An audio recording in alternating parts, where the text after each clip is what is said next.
Hello and welcome to the season finale of the Apex Racing League Prototype Championship. We have already visited 9 circuits and tonight we head to Daytona to round out the season. My name is Sam Fitzpatrick and alongside me is David Sampson. And David, this has been a super fun series to cover, of course, all the way, and we head to one of the raciest circuits that we can finish on for the championship. Yeah, indeed, Daytona, a mega track. Obviously, IMSA this week. Obviously, we follow the schedule. I like that the title fight's coming here. It's a very racy track, like you said. There's going to be slowdowns, overtaking opportunities, fuel saving. Yeah, brilliant way to end the fun season. Let's have a recap of all the tracks that we've been to. A couple of really fast ones to round out the season: Road America, Monza, and of course here at Daytona. Remarkably, not a drop of rain for any of the races. The closest we got was the rain 5 minutes after Suzuka. Besides that, it's not going to rain today. It's a 0.2% chance of rain, which is disappointing that we've got no rain, but maybe next season we'll have 10 rounds of rain. We will see. And a reminder as well of the format that we have for tonight. 20 minutes of qualifying is soon going to get underway, and then just a standard 60-minute race. And pretty tight on the fuel, of course, highest fuel consumption circuit of the season, so not much wiggle room when it comes to the pit stops. Obviously, one of the most fuel-saving opportunistic tracks there is on the calendar as well, so we're going to see that really come into play. Obviously, what we also expect is a very close qualifying. There is no excuses for not knowing every corner at this track. This is one of the most experienced tracks you should have on your schedule. Definitely. Well, let's have a look at what really matters for tonight. It is the championship standings. Several of our series are still to be decided. This one is almost decided. Norbert Tamas, 36 points ahead. Now, Norbert did miss round 2 of the season, which means that if he doesn't finish today, i.e. if he finishes more than 5 laps down on the leader, then he risks getting 0 points. That is the only way he doesn't win. As long as he finishes the race in a position, he will be the champion. He's been really strong all season, especially in qualifying. I swear he only needs 1 lap in qualifying to get it done. Trotsky's teammate, Trotsky's been strong, just hasn't had his teammates' consistency over the full season. No, not quite. Yeah, fell away at a couple of rounds. His qualifying has been iffy, to say the best. So, yeah, he will be hoping to end the season on a high at least. In the GTP AMS, this one is sealed. This is the championship which cannot change. Henning Schwerbig has been so consistent that even his worst score, should he get a 0 pointer today, his worst score up to this point will start to count because there's 1 drop score in the series, and that will be enough. Longfellow fairly safe there in 2nd place, and still a small battle for 3rd place. But Schwerbig and his Beast Racing teammates have been constantly in the sort of outer edges of the top 10. Yeah, especially in qualifying, he's able to crack a gap to the next nearest AM, and it's really helped him all season long. And yeah, consistency, his overall race pace, it's been, very impressive to watch. And the GTP AMs are pretty much over as well. The most amount of points you can score as a team is like 80 something points, and they're 106 points clear. So Manatee Racing with that one secured across Turoshki and Tamas representing that team. So a good time for them. Absolute Motorsport should hold on to 2nd position, one would think. Now, this is the interesting one. And of course, we've got a little bit of a clip as well to show from last time out as well with this incident and he got a penalty for this, which has cost him an extra couple of points in the championship. Yeah, I think if you roll the audio that I'm screaming for a penalty at this very moment, but yes, it just wasn't alongside, but obviously Stewart's fixed that. I don't think it's hasn't affected the championship too much, right? Obviously, apart from Half-Darson, yes, he turns for a corner. Yeah, Half-Darson getting unlucky with that one. But yeah, it basically, either way, it was going to be a winner-takes-all.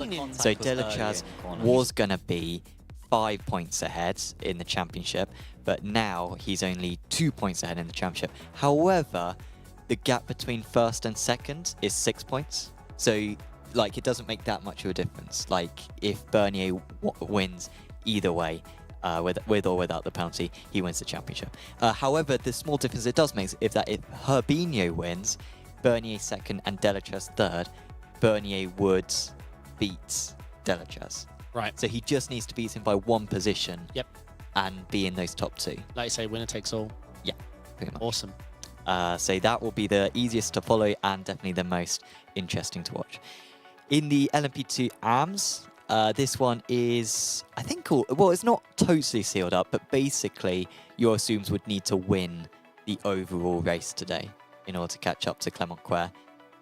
It's been difficult to pick out a dominant driver this season, but Quer has been up there for a number of rounds. Yeah, because Gogenko's got the pace, but lacks all the consistency in the world, unfortunately, for the season length. Clement Quer and Ooms have been up there a lot. It has been tough. It's been a well-fought battle, though. That's why it's so close. And in the LMP2 teams, no fights.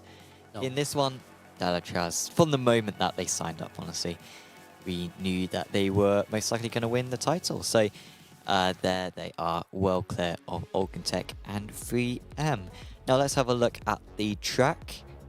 O'Shea Wilson saying one of the best tracks in chats.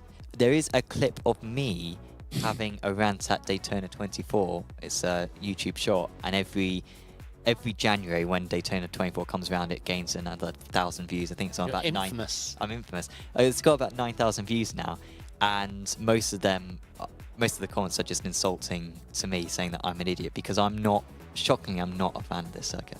Yeah, it's amazing how adept the people in comments actually are. Well, yeah. Amazing. Sometimes we doubt viewers, but they can be right at times. Yeah.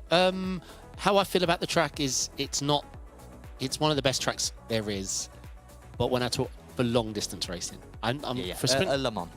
yeah. For short distance, I just don't think it's a top 5 for me. I love racing here. I do enjoy racing here, especially multi-class. If it's an hour long, so something like this is brilliant. But as a sprint race, solo class, just GT3s or something like that, no thank you. It's not in my top 5 and not by a chance. No. Of course, this will be a little bit of early prep as well for the Daytona 24, which does come up very quickly. We are only about a month and a half away from Daytona 24. So, and of course, as you said earlier on, it's one of the tracks that the drivers will be most familiar with. Once again, a weird circuit when it comes to the LMP2s because there is actually some draft that they'll be mixing with. What would you say is your prediction for like the lead group in the LMP2s? Do you think we might have 4, like the lead Delachaz cars and half the Darson, or do you think maybe someone will be able to break away? I usually find at this track, if I'm right, the LMP2s will be in 2s. 3's just too much when the traffic comes through. There will always be broken up, and you usually find they get broken into 2s. But sure. We'll see. These guys have been racing together all season long. There's a bit of mutual respect building. Let's see. There is plenty of opportunities. And I do have to remember there's no GT3s in this. It is just the prototype field, so it's going to be a little different. Yes. Well, we will go over to qualifying now. We'll show you a quick advert, but when we're back, we'll be showing you the final qualifying session of the season. Are you struggling for consistency in your sim racing? Does your iRating look like a roller coaster? If so, we have good news for you. The way to get more consistent is to first understand what you're doing differently than the professionals. And VRS is the answer. With our competitive subscription, you will have the telemetry, setups, tutorials, and everything else you need to fully analyze your driving. Our data packs and the ability to compare your driving with the best in the world will show you exactly where to adjust your inputs, change your driving line, and shave seconds off of your lap times. And our powerful and precise Direct Force Pro wheelbase and precision pedals are being used by some of the world's best drivers. All these champions agree that VRS hardware is not just the best on the market, it's also priced well below the competition. So if you're looking to upgrade to direct drive and the best pedals in sim racing, VRS is your answer. If you want to get better, get faster, and make it happen sooner rather than later, you owe it to yourself to find out why so many people are switching to VRS. You'll be so glad that you did. Visit www.virtualracingschool.com and learn why the best use VRS. Welcome to Daytona. We are getting into the very closing stages of the afternoon. By the start of the race, we will be past sunset. And so we should have some very nice sights. And it is very good looking, the sky at this time of the afternoon, and the track will be completely floodlit by the end. We are using the 5th of December as the in-sim time for this, so it will get dark very, very quickly, as everyone is unfortunately experiencing right now in the Northern Hemisphere. That shot just before, the banking is very high. I've been to this track and climbed that banking, walked across the grass, laid on the track. We've used chalk and wrote on the road. It's a mega track. It's just that banking. I don't think it's as high as Charlotte, if I remember rightly, but it's very high. Well, in terms of height or in terms of like steepness? Steepness. Yeah, I think it's... I might be wrong. Is it 31 degrees? I'm not sure. You really got to Daytona. commit to it, though. You can't just stroll up. It's a Yeah, commitment. yeah. There's the iconic Joris can. Cam of the season? Cam of the season. I think so, yep. And this is the rival. It's Augustin Bernier's. Oh, his lights are off, though. He usually has all, like, the dark room with the green LEDs. Well, he's got the different lights going on. He's got a bit of pink there, then it turns to orange. No, it's been a good... Let us know in chat which you think is the webcam of the season. Ooms or Bernier? I think it should be Ooms, seeing that Bernier might win another championship. One would argue a more significant championship. Yeah.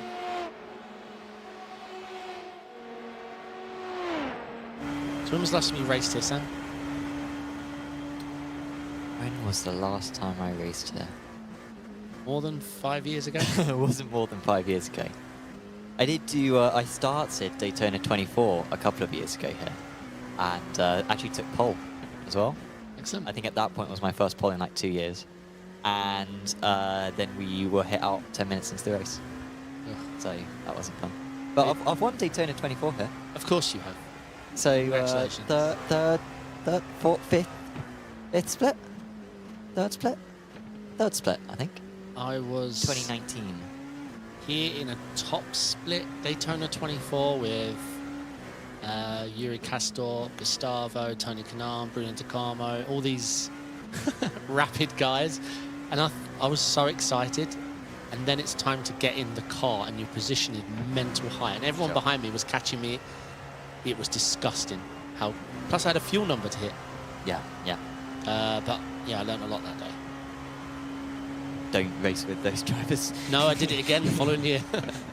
Just put in a bit more practice.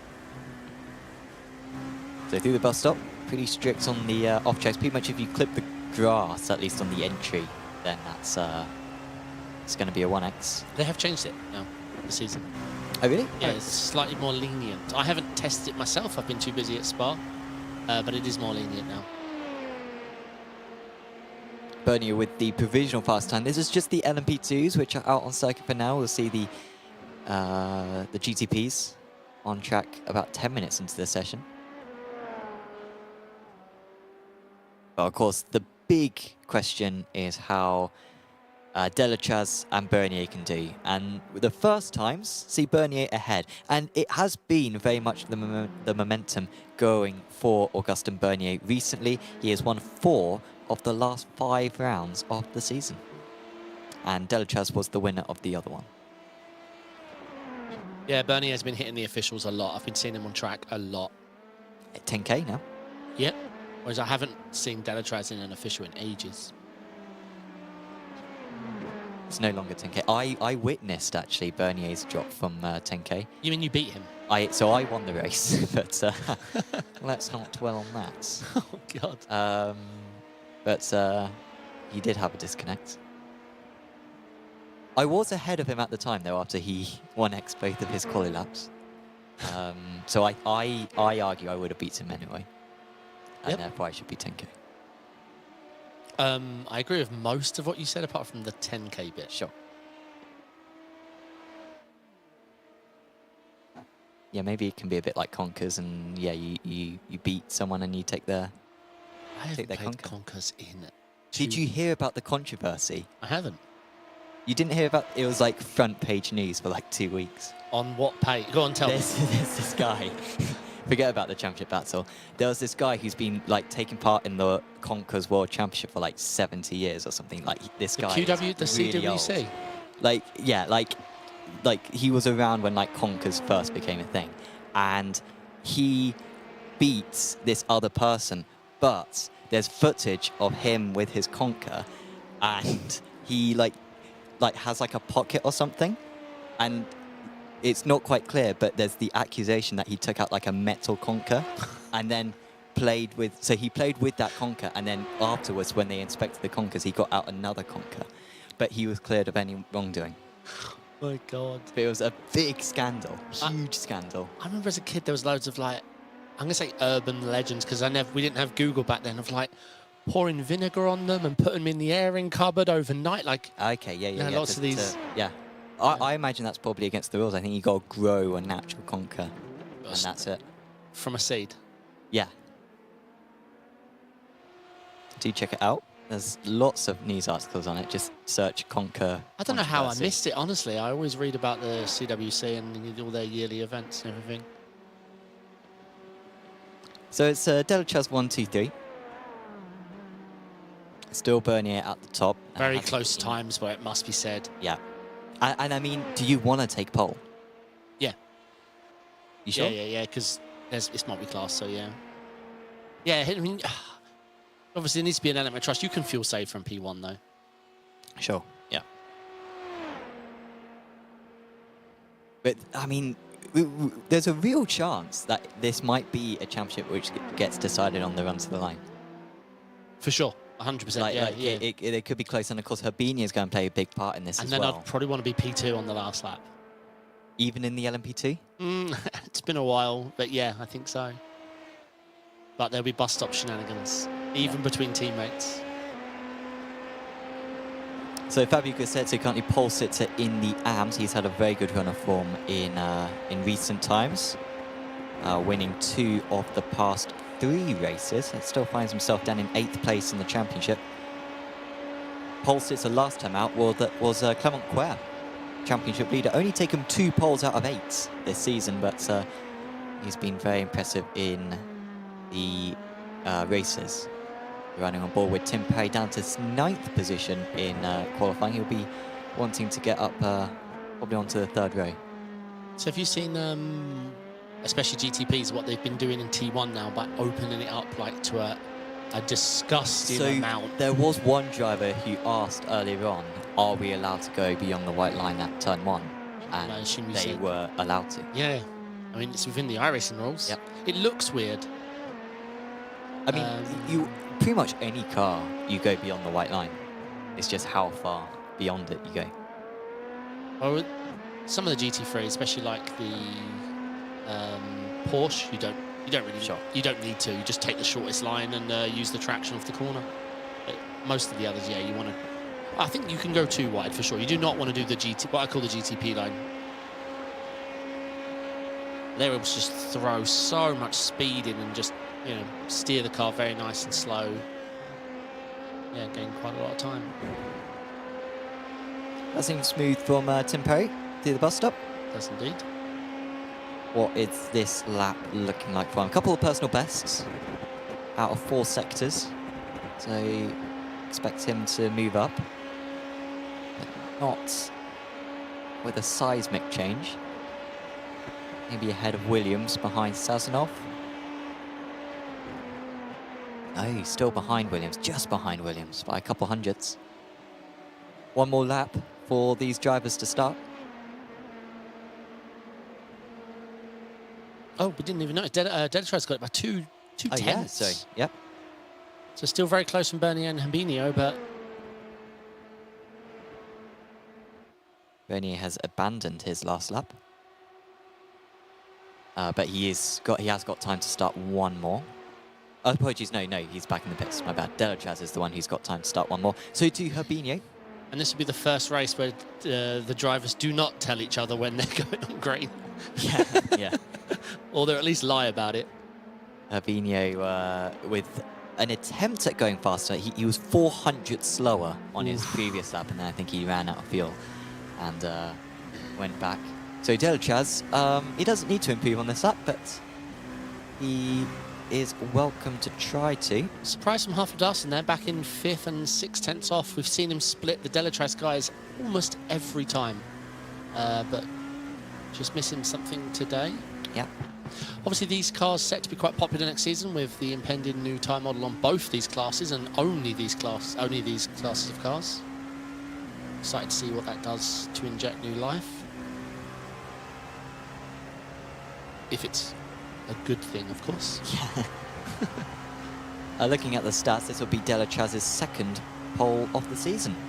He will not take the pole position trophy. Bernier has got 4 poles this season. Herbinho with 2.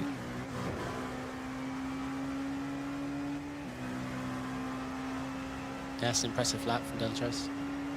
Yeah, he's the only LMP2 still on track. He might even be overtaken by... no, he should be alright. I thought he might be overtaken by GTP as they go out on circuit, but what's this going to be from Delatraz? Did set a personal best second sector, but he decides to practice his pit entry, which frankly is probably a wise choice. Yeah, this is one track where you want at least one warm-up attempt. So Absolute Motorsport have really been able to challenge Manatee more and more as the season's gone on. At the start of the season, it really looked like they were adrift, but I completely agree, yeah. last time out, Nucer was able to get his 3rd race win of the season. The AM driver at the start of the season The AM had driver at the 3 start of the wins. season.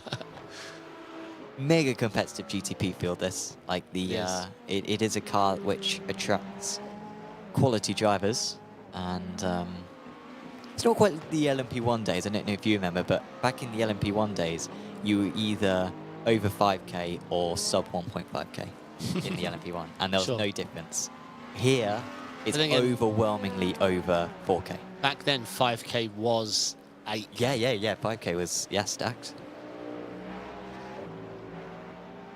So I'm going to go for Nucera on pole for this one. Okay. And I know that's a long shot because Nucera's... Well, he hasn't taken a pole all this season. All right, okay, there you go. Easy. I'm going for it. All in as well. all in All in. on something. Something. Yep. Yeah, it's been Tamas with 5 5? poles this Yeah. season, Turoshki with 2, and Segro with 1. But Segro did take the last one and, of course, managed to win. Oh, as well, his Segro. first. Sorry, I was thinking it was Nucer who won last time, but Nucer wasn't even around last week. Wait, It's I've his gone teammate. for Nucera and I forgot about Segro. Yeah. I'll let you have Segro. No, I'm sticking with Nucera, but Okay. I think both of them are going to be hyper competitive today.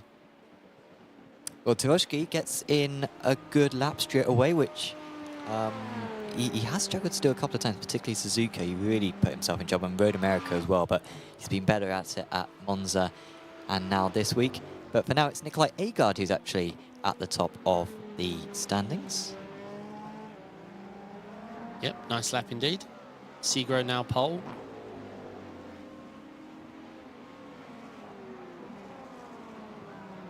Good to see Nikolai back. He's only taken part in 2 of the 9 rounds this season, Nikolai. We haven't seen him in a month and a half, but good to see him back. Absolute ARL veteran, raced in Porsche Cup and GT3s and this series as well. So have you seen the recent exploit at this track? Or the thing people are talking about? No? Pit entry. You cross the line, put the speed limiter on, drive right onto the grass, turn the pit limiter off. You can speed on the grass. Oh, really? And then come back Okay. onto the track. Obviously, I wouldn't recommend it.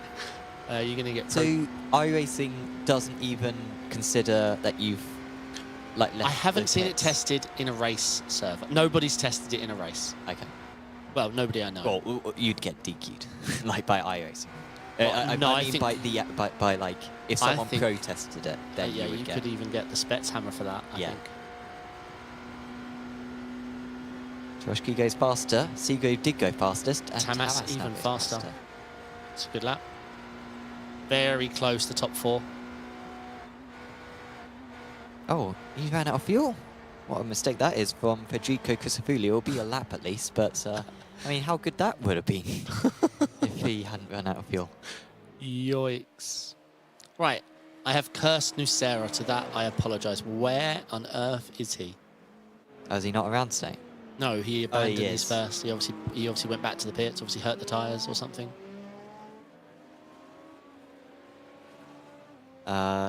Not a good first sector on this lap.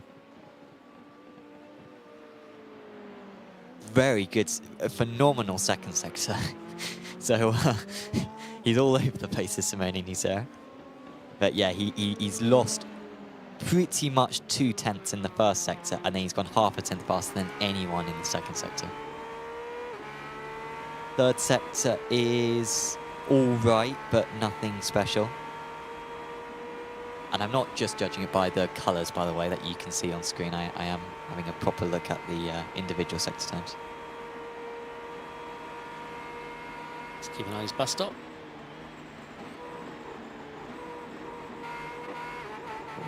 Maybe a little bit wide through the second apex, you thought? Yeah, I think so. But then again, I don't drive his cars much anymore. Oh, I think I'm going to pursue him again next season, but yeah, I just took a break from prototypes for a bit. This is a good lap. I think he'll go P4. I don't think he's going to be with the front runners. Let's see, if he doesn't go low, he's committing to next lap. So he is committing to next lap, yeah. This is a banker to him. Yeah, P5 it ended up being. But yeah, if he can fix that first sector, he'll be right there. Yeah, there you go. That's a really good first sector. He's gained, yeah, 10th and a half to the first sector right there. Yep, looking good. So he's still A-guard, top of the AMs. You have to question where he would have been had he taken part in all the rounds. Yeah, he's a strong driver, that's for sure.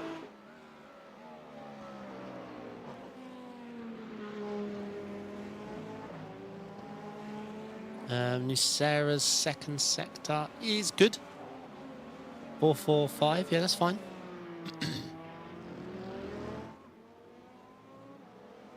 Yeah, who else is out there? Tamas on a decent lap so far. Segro just starting a lap. Very good start to this lap for Antonino Segro. He is cooking right now. And of course the track might be getting cooler, I'm not entirely sure, because the sun's setting, but at the same time the cars are pounding around the track, which can increase the heat. And once again, there's a 0.2% chance of rain today. Wow. I think what 0.2% means is that there's a chance, there's like a 1% chance of it raining 2 hours before the race starts. Like that's basically what it is. Yeah, iRacing math. Nisera to the top. What a lap. Half a tenth clear, but his teammate is really quick as well. I think Segro might make this a 1-2, but Tamas gets up there. Yes, Segro, I think, picked up a slowdown because he's taking the wide line and wanting to warm up for another attempt. Yep, pressure's on. It's going to be very tight at the top of these times. Turoshki with I mean, Turoshki's first sector isn't good, but it is a personal best. Not a good second sector, though. Segro seemingly taking a wider and wider line every time he goes through turn 1. Yeah, I think he decided that lap wasn't it, so set up everything for the next.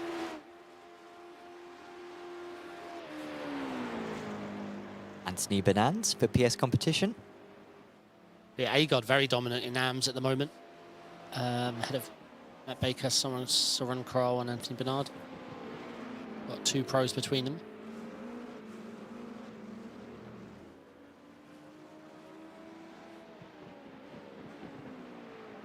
Segro is flying on this next lap. Yeah, Trotsky's not looking slow either. Yeah, Turoshki's going to get to the line fairly soon. Turoshki's third and fourth sectors are very, very good, but his first 2 sectors, really just his first sector. He lost close to 2/10 in the first sector. He's low. This is probably his last lap then. Trotsky, P3. Oh, only Very 4 close. hundredths off. So it's all down to Antonino Segro. This could be pole or it could be 4th. Could be pole or 4th. Wow, good math. Well, here comes Nisera. This one isn't going to... Segro's going to make the is line. he going to start? Yeah, he is going to just start the lap, is Nisera. Here we go. Needs to hope that that traffic gets out of the way. Segro's second by 1,000th. 1,000th of a second. And you know what? The final lap from Norbert Tamas was 0.23 faster. He gained 0.2 to Tamas in the last sector. It wasn't a bad final sector from Segre, but Tamas clearly must be running less wing, or maybe the Porsche is OP on that last straight. Well, look at Nucera's last sector. Oh, no, that's a second off. Right, okay, so you obviously stuck. But yeah, you're right. Very quick. So it's just Simone Nucera. Personal best first sector. Decent second sector. Not a very good third sector. He's lost half a tenth in the third sector and he's in traffic. And that's going to be it. Oh, there's nothing you can do if that guy's on a push lap though, right? No. And he was so close to the line, he couldn't afford to leave more of a gap. Yeah. But no, Soren Kroll is on a lap himself. No, it's Henning Schwebig, sorry, who's on a lap. Oh, what a shame. Henning curiously slow in this qualifying session. He's 2.5 seconds a lap off the pace. Our AM champion to be. Don't know why he's that slow.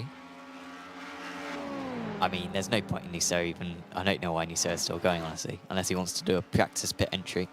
Yeah, maybe, or just get up in the face of the guy hoping to ruin his lap. Like, yeah. You know. I think that's realistically what he's doing, yeah. Yeah, no, you are. Yeah. Schwebig, can he improve? There you go, he goes ahead of Luritzen. Yeah, still 1.8 off there, like you say. Bit of a surprise. Maybe new to the track. You wouldn't expect him to be 1.8 seconds off after that many attempts. Now, usually he's sort of, 0.8 off at most, so that is highly unusual. Yeah, that is qualifying complete. Of course, the main thing, the championship battle in the LMP2 Pros, and if it ended like this, Alexander Derchaz would be champion, but he's got Bernier right alongside him on the grid. Yep. And there'll be no team chatter now. They're not. He's not telling him when he's going on green. Bernier's going to have to get everything right because what is Fabinho, his teammate? I don't know. I have no predictions for this one because it's going to be a bit weird. But if I was Bernier, I would just look to slot second and just hyper fuel save and follow his teammate for as long as he can and do it that way. But he's 10k, so maybe I just don't think he'll think different. Yeah, we'll see how they get on. Let's have a look at the grid then for this final round of the season. And it is going to be Norbert Tamas on pole position by 1/1000th. I can't recall seeing a 1/1000th. We have a few like sub 100th, but 1/1000th of a second. Incredible. He's ahead of Simone Nucera in third, who was only 300ths off himself, and Blaž Tarowski was 400ths off, lining up to be a fantastic 2v2 between Absolute and Manatee to finish the season. Nikolai Agard on his return straight away puts it on pole in the GTP AMS. Then it's Jean-Thierry Arrighi, Federico Crisafulli, Soren Kroll in 8th place. Then it's Matt Baker, Anthony Benand, Philip Longfellow, Henning Schwebig, Mads Luritzen and Kritsada Thasang, who was serving a qualifying ban. Then Jack Wells is on pole for... Apologies. No, Jack Wells is the last of the GTPs. Alexander Derchaz is on pole for the LMP2 Pros. If he wins tonight, he wins the title. Behind him is Augustin Bernier, who faces the same situation. Christophe Herbigno, their teammates. Then it's Anton Tokbulatov, Michael Harfler-Darson, Fabio Grissetto, George Sazonov, Clement Quer, John Williams, Tim Perry, Dan Blackwell, Yuri Grigrenko, Frank Ruiz, Adam Watson, Alexei Grodin, Sergei Orikov, Helder Sequeira, Joris Ooms, Anton Oman, Luis Venacho, and Ivan Revkov, rounding out 36 drivers. Amazing to have 36 drivers still racing come the end of the season. Great to have the dedication. Here was where 1,000th of a second could have been gained, perhaps. He did not stay low. He actually committed to the next lap. Crazy. Yeah. So, yeah, if he just tucks on below that yellow line, easy pole. Well, yeah, easy pole by 100th. But yeah. Well, I mean, and of course we were talking about the difference coming in that final sector. It was 0.2 he lost in the final sector. Yeah. That's probably a couple hundredths of it. It is, yeah. But it's hard to judge, right? He obviously believed the next lap was going to be the one. Difficult to judge. Right. All eyes on the GTPs, but we'll be secretly eyeballing the LMP2s because we really want to see, like, is Herbinio free to fight? Because, yeah, Bernier really needs that draft from Delatraz. Is Delatraz there to give it? I don't know. They're not teammates for this one. No, it's all about the title now at this point. But Tamas at the front of the field following the pace card. The lights very, very important now at this stage. And obviously, Absolute have split both of the Manatee guys, so this is also going to be a very fun race.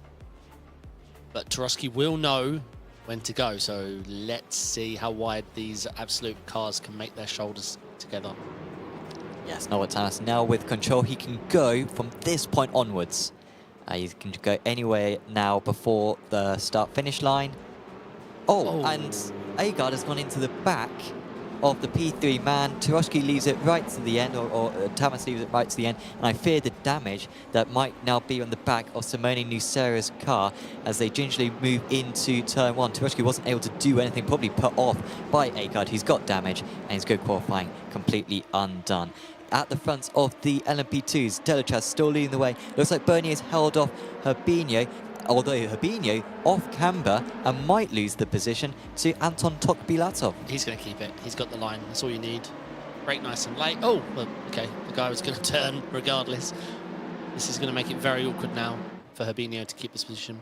Got a GTP in amongst those drivers as well. Anthony Bernardes had an awful start. He'll be trying to pull away, but it's not easy to do in a GTP. Around this part of the circuit, Delatraz coming very, very close.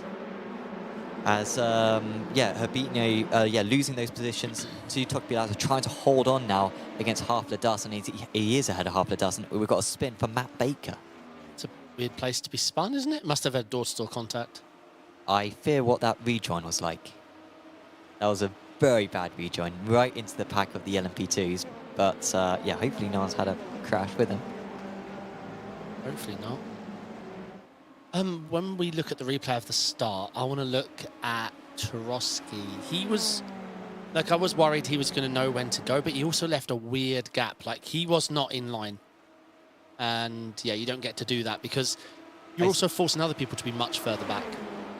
So Segro was overtaken by... Well, Tamas was overtaken by Segro, and Segro is holding on. Where did he get past? Not sure. We didn't see it, I don't think. But yeah, it was a change for the lead. So Segro leads, but Tamas has paced down that front straight, what looked very, very quick. I think the Manatee guys might be running higher top speed, as Tarosky also getting his way past Simone Nucera, who could be carrying damage after that early contact. Yeah, oh, Nucera, what a move. Very committal. He's going to get this done. But yeah, if we look at Tarosky left a weird, like a big gap. You could have fit 2 GTPs ahead of him. And then obviously we didn't really get to look at it because unfortunately Agard ploughed Nucera. Matt Baker making his way back up through the order. On this part of the circuit, he's being overtaken. So, but now he can get onto the straights and he'll power past these LMP2s. Yeah, it's an awkward position to be in, but yeah, just got to get it done in the straights. Yeah, we'll find out what happened to Matt. It was a strange place to see a spun car. Of course, it might have been a door-to-door contact. Here we go again. This is for 3rd position, but I think the same battle will be going on for the lead as well, as Nucera loses 3rd position once again. I think Segro is going to hold on to the lead here. He might lose it for a split second, but he's got the inside line. It's almost impossible to go on the outside at turn 1. He keeps the lead. But I do think Nucera is struggling with... Yeah, I think he's struggling. Yeah, he's really dropped off from the top 2. Yeah. So can I assume Tamas is fighting this so hard to keep Tarosky in the race because of the way he hasn't followed Segro for once yet or lifted or anything, so all the time he's fighting it helps Tarosky claw back some of this difference so they can be in draft together. So at the moment he's a bit exposed to Nucera or Origi if Origi clears Nucera with the damage. It's a tough call what to do. Obviously usually I'd say I was pit as early as possible, get some of the damages repaired.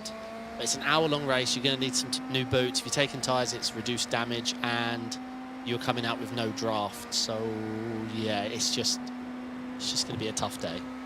issue for Yuri Grigorenko. There he is. He had gained a place, I believe, on Frank Porter Ruiz, or it may have been on Adam Watson, and then he very quickly started losing places. So I wonder if he's overshot it into the second horseshoe, and is now almost at the back.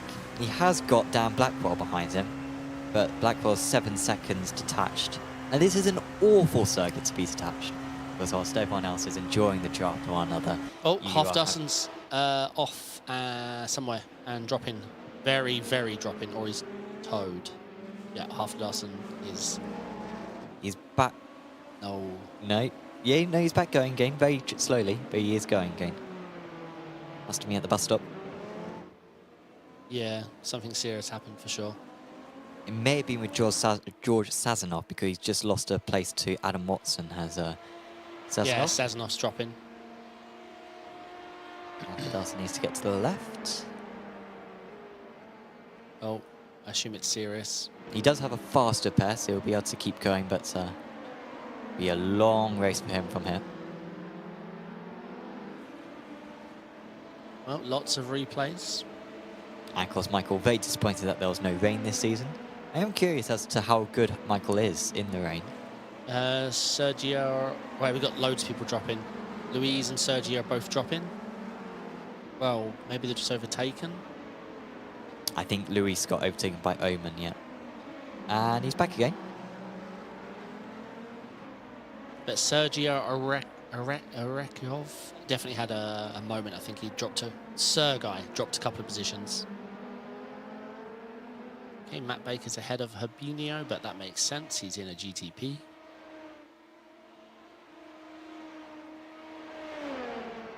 Matt Baker's still recovering. Christofuli ahead of Origi, and he's got the better line as well. Origi not fighting that one too much. Christofuli, who had a qualifying ban last time out, was able to get himself back up to 5th position by the end. Unfortunately, had a post-race penalty, which moved him back down to 7th, but he still pulled off a lot of overtakes on the way. Hopefully, Christofuli's fueled okay after qualifying. Are you allowed to do that? Oh, they're further down. Yeah, no. I don't love that move. Oh,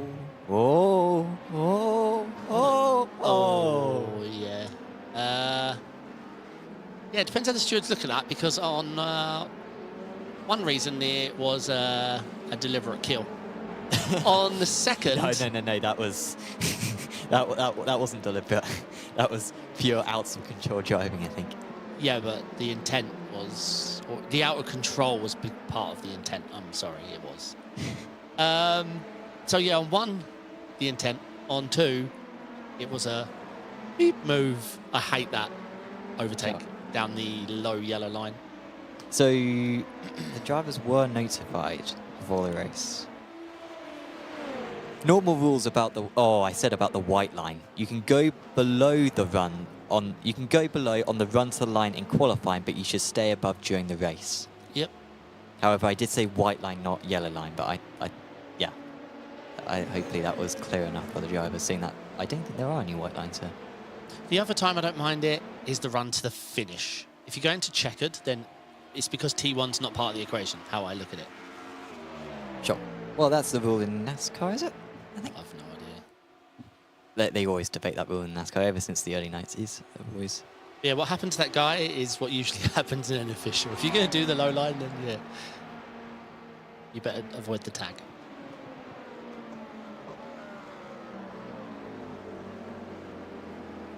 And Schwebel has gone long, unfortunately. Yeah, he's not.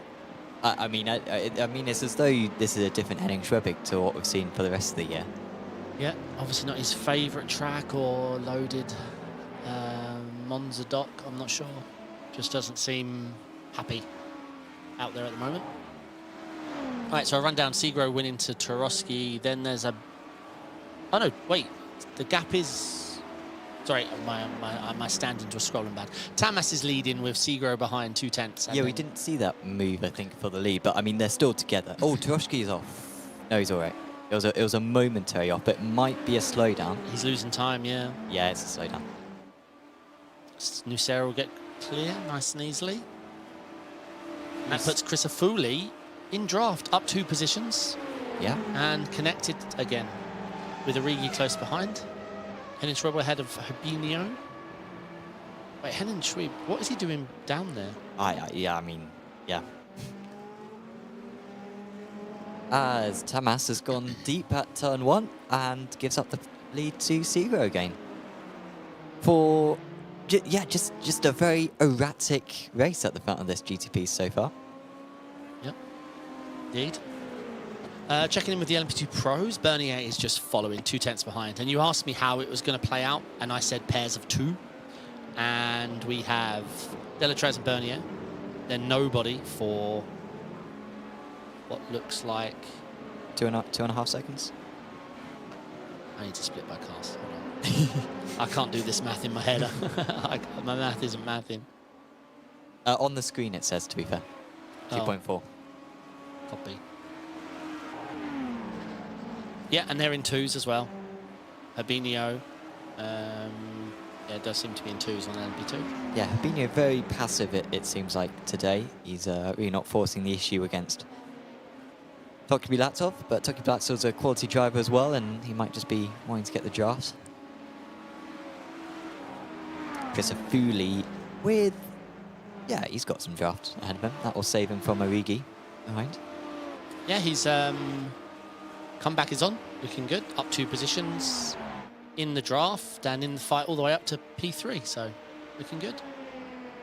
This is John Williams and Adam Watson, but it looks like John is just doing a John thing and fuel saving, looking very good. Let's see if he does a very early lift or he's going to push this issue. Able to follow nice and closely though. Is this going to be a change for the lead in the race and the championship? It's winner takes all. No. And I think it Bernier's should, just going to lift. Yeah, it should be Delatrez fairly safe. He's got the inside line. The traffic might make it a bit different because they've got Schwebig to deal with. Schwebig's all over the place. Yeah, Schwebig's slower than a LMP2 at the moment. This is costing Delatrez. Yeah, it's cost Delatrez. And around this part of the circuit, the LMP2s are as fast as the GTPs. Not that fast though. Come on. Oh, yeah. Yeah, he's got to get out of the way. Well, I think he's re-overtaking them. Oh, he just about covers off. Ooh. I am hugely disappointed we don't have Delatrez's webcam. Because he is the most animated driver. Oh, in the field. yeah. And unfortunately, we don't have his webcam tonight. But, oh my god, what is Henning doing? What is Henning doing? Yeah, I mean, Bernier's loving this, but Delatrez is it will be furious. Okay, Henning, you can get away here. But it is so unusual because, yeah, Henning is the championship leader out to the end. You'd expect him to be around Christofuli, Origi, that region. And instead, he is seconds a lap slower than them. Wait, Delatrez is getting draft here now, but Bernier's got a brilliant run here. Okay, hopefully Henning won't be able to make a break for it now. But here comes Bernier. Very nice run. What's he going to do? Just track up, build up some top speed, then drop low in a minute, or stick this out? Yep, he's dropping back. Here we go. Well, I think that tells us whether or not you want to be leading going on to the last lap at the bus stop. You want to be leading. I mean, he made very little impression there, right? Yeah, I'm not understanding Bernier's no say philosophy here. He obviously thinks it's going to be decided in a sprint. He would know, not me. Okay, first batch of replays. Look at Tarowski's gap. So Agard just went On on green. the green, I guess. But of course, you have to wait for the leader. What? And he broke the steering through that. Well, I'm glad that it was Agard. No disrespect to Nikolai, but he was the one who lost out. Is this Matt Baker? Yep. Whoa! I think a clip more wing. Oh. Wait. Oh, half a dozen and Tokubilatov, I think that is. Is it No, it's not Tokubilatov, sorry. Who was the guy hit half a dozen 33 times?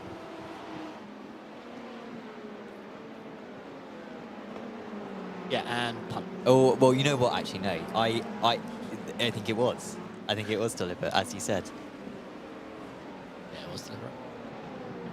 Oh, so this is what's wrong then. He's lost his confidence, is shot. Well, And tyres are on fire. he was 2 seconds off in quality as well. But yeah, you're right. That did not help. So the driver who hit Halford Darson 22 times. Yeah, what was that? He just kept... It was Sazonov. I was trying to figure out who it was, but yeah, it was Sazonov, I'm pretty sure. He went wide himself because of it. Oh, he can't make it round there, can he? Not quite. It is strange to see Bernier not, like, going for a fuel safe strat at all. Yeah. And pretty incredible as well that, well, you just think, well, I don't know, Herbinho might be in a great spot. Do you know what? Like, Sorry. Herbinho will be saving so much fuel. No, I've just thought maybe you just don't get the tyre strat here might just mean there's no point fuel saving. Like if you're of course on the, we saw that at Monza, didn't we? yeah, if you're on the cusp, then sometimes it's just not worth it. You know, like you fuel save yourself into a tyre penalty almost. You know, where you're sat there not getting fuel but still getting tyres. And of course, you might be able to go one lap further on your tank, but do you want that necessarily? Yeah, exactly. It might be better to have the new tyres rather than the low fuel. But no, that's a very good point and something we should have clocked onto, seeing that it happened last week as well. Just a good battle. It's nice to see Anton doing really well against all these 8 and 9K drivers. Anton, a humble 5.3K. Yep, exactly. Lead out in the lead is 1.3 seconds. Antonino Segre has broken the draft. Yeah, he's been looking good these last couple of weeks. Like, obviously, he's been looking good all season, but these last couple of weeks, he's really stepped up. You won last round, if I'm... Yes. Yeah, great end to the season. Yeah, I'm 100% assuming that Nucera is damaged. 4.1 seconds off the lead now, and yeah, 9/10 in draft just tells you something's not clicking. And as I say that, Nucera is now out of draft, so yeah, it's going to be a long race. Well, he could pit now and get to the end of the race, but yeah, but then you drive. Yeah, I suppose he's out of draft anyway, so now he might. Yeah, and I think he'd be ahead of the LMP2s. But no, still, let him pass Chris Afuli. Oh, he's pitted, yeah. Okay. So he lost draft inside the box. But still, the alternate strat of letting Chris Afuli ahead and following Chris Afuli probably would still work out net quicker, because now he's just going to be driving around for, I don't know, when are the LMP2s actually going to pit in, like, half an hour? No. It's going to be a long time. There goes the faster pair. Not taking tyres. Yeah. We'll see how long he's stationary for. If he's stationary for only 15 seconds, then it's not worth it. But stationary now for 20 seconds. Yeah, I don't know why he didn't take tyres. No, not sure. He might have been thinking you get damages quicker and then remembered about fast repair. Yeah, I'm maybe. not sure. Well, this is suspicious now. He was stationary for 32 seconds, which is long even for Daytona. Yeah.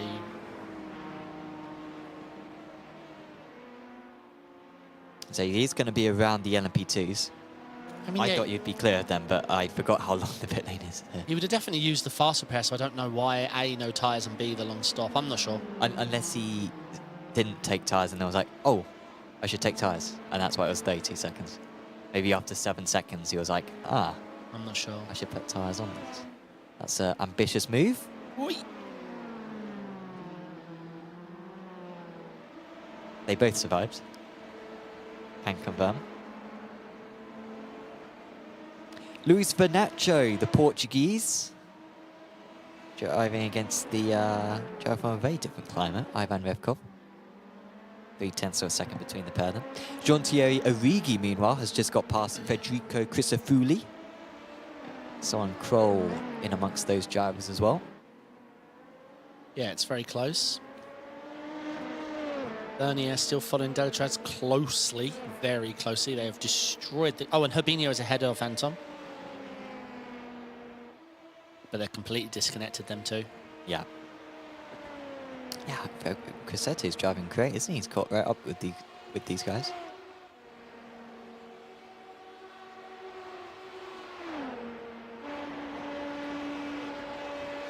Pitch black now. It did not take very long. Would have been quite nice maybe to set the session in the summer, so we would have had an extended sunset period, but instead it was over and done with in half an hour. Fabio's having a great race here, leading the LMP2 AM in this race currently, but still connected all the way to Herbinio.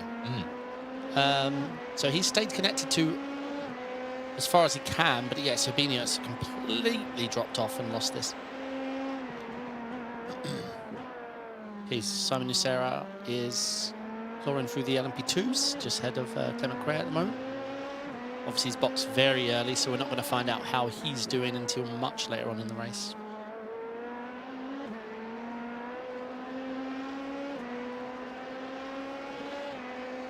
Yeah, I'm curious as to whether everyone else will pit for 32 seconds in the GTPs, and maybe he's just the same as everyone else, or maybe he lost. If you're pitting for that long, you get 2 for free, right? You get 4 for free. Yeah. You get 6 for free.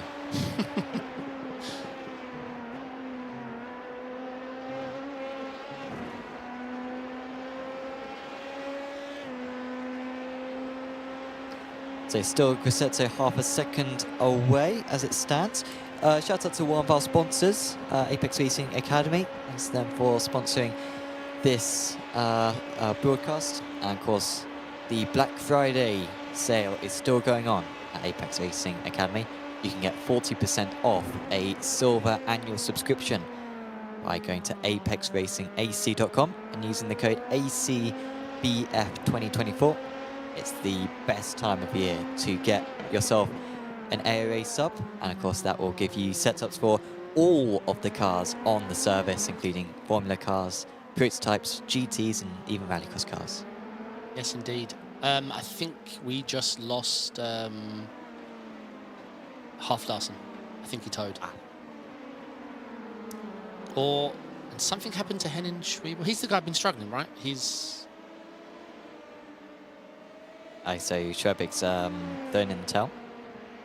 Yeah, Still wins the title. It happened around the same time Half-Larsen, so... Okay, he was on his own. Okay, yeah, so interesting what happened to Half-Larsen as well. Oh! Well, that guy was going to tuck low into him. Did previously see a move as well, I think, for Sazonov over Sequeira a few moments ago. Yeah, here is Bernand and Longfellow. Bit of a mixed up grid actually in the LMP2 GTP AMS. Soren Kroll is at the front of that, but Kritsada Thasang had a qualifying ban. Did not even set a qualifying time. And there he is, 10.5 seconds off the lead and 3.5 seconds off his division lead. Yes, indeed. Simone Nucera is making his way through the LMP2 field, slowly but surely. After that early pit stop for damages. Yeah, I think Agard was just hyper-focused on the leader, and then when green came, he just... Yeah, went for it. Yeah.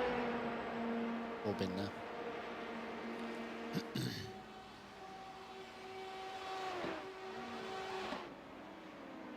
Oh, sir, you have to turn at some point. Oh, that is unfortunate for Dan. Yeah, Dan gave him all the space in the world, and the guy just didn't turn. Ivan Revkov, I think, was the driver who made contact with. Yeah, I mean... Okay, here's the replay of Hibinio. What happened to him? Oh! Well, he was very happy to fuel save for many laps, but when he wanted to go for the overtake, he wasn't going to let anyone get in his way. No. He launched that one, but it was a good move. Yep. Both survived, so good move. So the lead is now in amongst the LMP2 traffic. I'm surprised they've caught up this quickly. Some races, they're not even lapped, the LMP2 leaders. And here we are on not even halfway through the race, and they're being lapped. Yes, indeed. This one is proper, though. This is Nucera overtaking, not for position necessarily, but In terms of overall position, he is overtaking. Oh, why? Why? Sir, why okay, there you go. Yeah, it's unnecessary to poke the nose in the S's there. We live in iNet code land, there's no need. Who would you say is the favourite to win the title right now between Delachaz and Bernier? Well, hopefully Bernier hasn't shown all of his cards too early. I mean, we know where the overtaking opportunities are. Delachaz is all handling them all with ease at the moment, so yeah, Delachaz is looking good, and it does look like it's a no-saving race. Like, it looks like they're tyre limited in the pits, so yeah, at the moment, it might come down to their... Oh. Whoa. Oh. Ah, he's missing a rear wing, is Kritsada the Sang. Hopefully he hasn't got a speeding penalty or a dangerous pit entry to go up to boot. Otherwise, that fast repair becomes useless. Fast repair on. No tyres. What's everyone's gripe about tyres tonight? They're good, but they're not taking them. They are good. I'm not sure either. Yeah, I think this might then, between these two, might come down to pit entry. But I mean, they're both excellent, right? I'm not sure. This is going to be tight. They will not. We haven't got long till they pit. Probably 10 minutes. Maybe not even that until they pit. Yeah, it looks like Delachaz has got his number at the moment. Bernier is definitely able to mount a fight, so it could come down to a good battle. All right, we'll find out how the rear wing was lost. Oh. Oh, wow. So he did a whole lap without it. And yeah, lost the rear assembly of the car. Did we find out what happened to Michael Halfdarson? Yeah, we saw the incident with Halfdarson. He was the one who was punched in the side 10 times going to the bus stop. No, why he's out. Oh, the recent one, yeah. Oh, Seagro's in. Yeah, Seagro's in from the lead early, but maybe he wants some tyres. Let's see if he takes tyres. There we go. There we go. Well, I mean, it's odd because the Sang was stationed for 24.5 seconds, and that is exactly the amount of time it takes to take 4 tyres. Yet we did not see him go on the if track. Seagro comes out after 24, I think you're right, and we just didn't see Nucera late tick tyres. 22.5. Yeah, I Seagrow. think. Ah, so Nucera did go up the jacks, but he was slow to do so. Ah. So he literally paid for his tyres.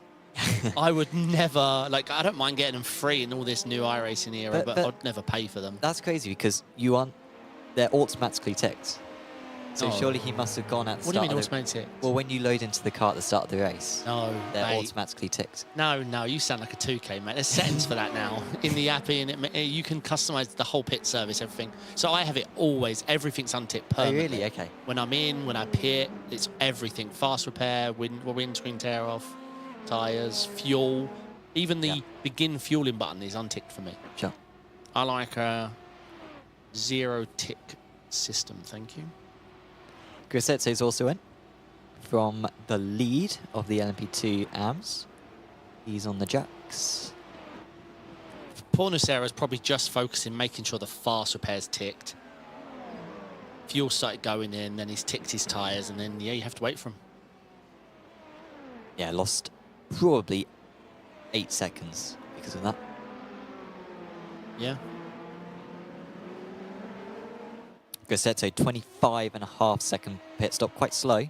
Actually, no, I'm comparing to GTPs, to be fair. So I don't know if that's fast or slow. In fact, actually, compared to the other compared to the other LMP2s, Gordon and Grugenko, he was actually faster. So, yeah. But they're tyre limited anyway, so they should be taking all 4 tyres. So, yeah. Well, don't quote me. I'm just guessing by Bernier's actions that they're tyre limited. It was the same at Monza, right? Right, yeah. So, but please don't take my half-assed guess as factual race information. It just seems strange to me that the Bernier Delachaz fight was so yeah. There was no lifting anywhere. Yeah. Ever.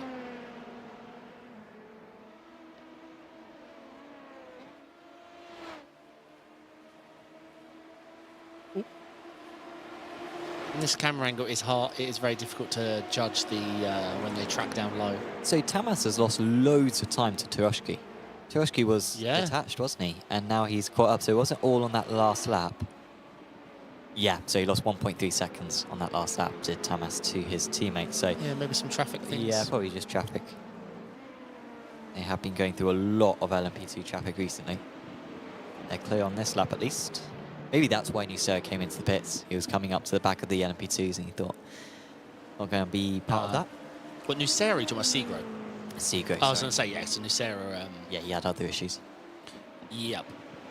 Poor guy's been hit and set the world's longest Daytona pit stop. It's going to be a long day. Segro with the fastest lap of the race, a 31.5. He was 2.1 seconds faster than Tamas on that last lap. And Wait, you just rounded up his lap, the poor guy. It was 31.475. You don't round up fastest laps. If anything, you round them down. So I apologise to Segro for that. 31.475 in comparison to Tamas's 33.620 and Turoshki's 32.345. Yep, flying. Rounding up fastest lap.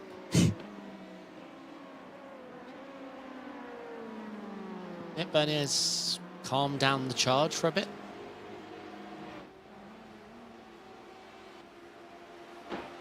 Tamas still with Turoshki just behind, and that's a better lap. 31.8. Yeah, I assume the last lap, what was it, 1.3, 1.4 yeah. seconds was all traffic. We assume. He needs to get past this bit of traffic quickly as well. This is Tim Perry. He No. should be facilitating. Don't think it's going to be too easy. Maybe the next, after this, yeah, the right-hander. But Turoski's going to have to just wait. Or not. Yeah, it's just, unless you late bomb it here on the left. Yeah, there you go. No turning for Tim.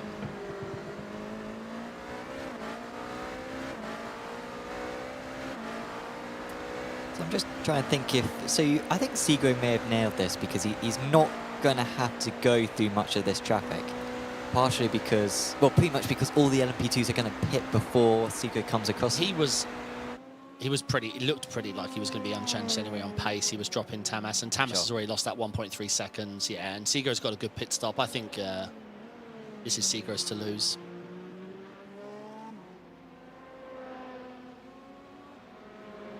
Would be his third win of the season and Absolute Motorsport's fourth win of the season. So 4 out of 10 wins would be impressive for them, despite not finishing in the top 2. How many drivers? Bernier has missed his pit box when he came into the pit stop. He is now stationary. His teammate Delachaz continues. So could that be a title deciding mistake from him? 10K Pulls away now. in the bin, unfortunately. 22.5 seconds for Bernier. It's a good stop, not... well, actually, no, it's a very good stop. That's stationary time, though, isn't it? Yeah. It won't necessarily consider the overshoot.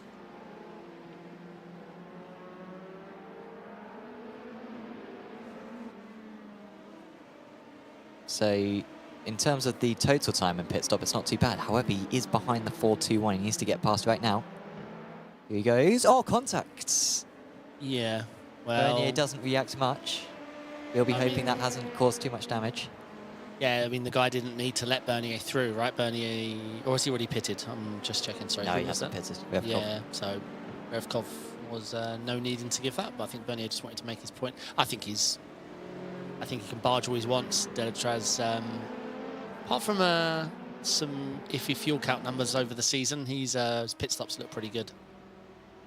Well, Delachaz went the 1 extra lap. Bernier does have fresher tyres for that lap, but with the traffic, you can't help but feel like Delachaz will be ahead. But I guess the big question will be, will he be over a second clear and out of the draft?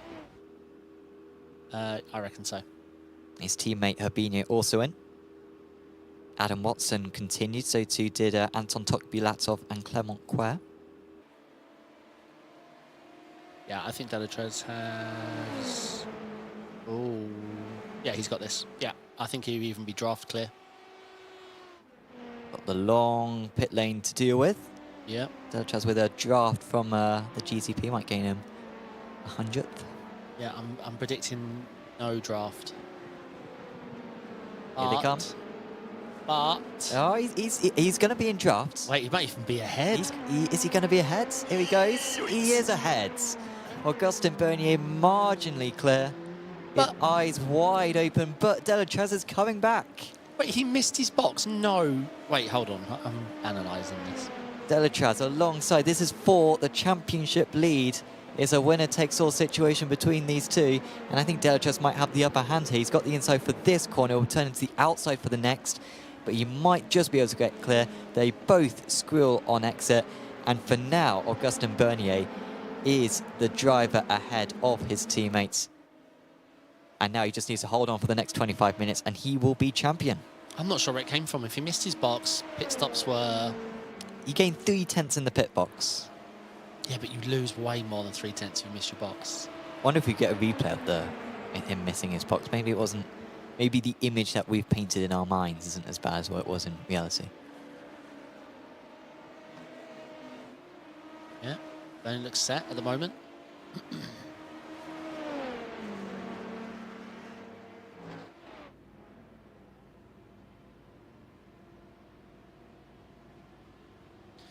Yeah, Anton, Eurozooms, Luis Vanacha all in.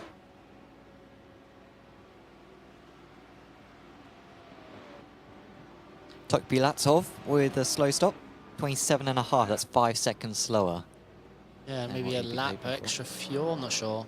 He was punching a hole in the air for most of that stint, wasn't he? Yeah, he was. But you got to understand the nuances of Daytona, right? You can't...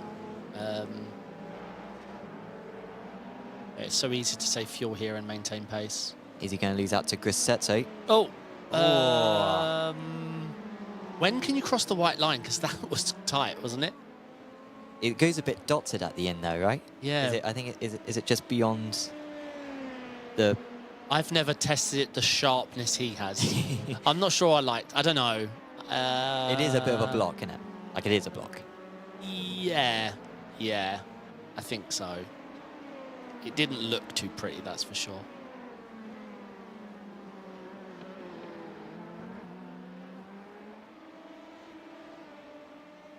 I've just remembered this Charlotte Roval pit exit. As you're driving down pit lane, drivers actually use that to open up their line.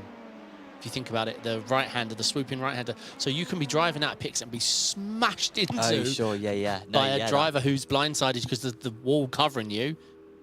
And then you hear car right, and then they drive into you. I've been a victim of that. I actually like racing at that track. It's a great circuit, yeah. I lived next to it for 5 years. Yep. Okay, next batch of replays. This is Dan Blackbell. Ooh. Is that a GTP? Is he GTP? He's a LMP2. Ooh, that's an odd place for an LMP2 to lose it. Oh, yeah, a little bit clipping the grass a little bit there. Without realising. Yeah, he lost loads of time. That's a bad one. That must be like 2 seconds, right? Out of the pits. Yeah, so Delachaz must have had a poor in-lap. That's all it can be. Or Bernier had a hyper pit entrance. Because pit entrance here, you can be quite brave. You can go low, late on the brakes. What a battle here, though. Giving each other room. Hard to hold it on the outside here. And that's where it's gone, yeah. Just slight loss of traction. Yeah, so... Yeah. Bernier would have been well clear had he not missed his box. Yeah, I'm assuming a very aggressive pit entry. So half a second between the pair of them now. Still to play for, but taking seemed pretty tricky in the first stint for Bernier. Yeah, it's going to be about traffic management and things now. Yeah, I'm not sure if I don't think you're right. In LMP2s, probably being P2 on the last lap isn't the call. The draft probably isn't enough. I think GT3 and LMDH probably you want to be second. I'm not sure. It's hard to even follow that close in LMP2 in the bus stop because of the dirty air. Like, follow, as in follow ridiculously close like you could in other classes. Looking at the battle for the win in the GTPs, the top two, Tamas and Turoshki, seemingly with a bit more clean air now. I think it'll be worth them coming into the pits fairly soon though, because they are going to start getting back into the LMP2 track. You can see them at the bus stop there. I don't think they're within a shout of Segro by the end of this pit phase. Well, Segro is now in the traffic himself, so he is starting to lose a bit of time to those two.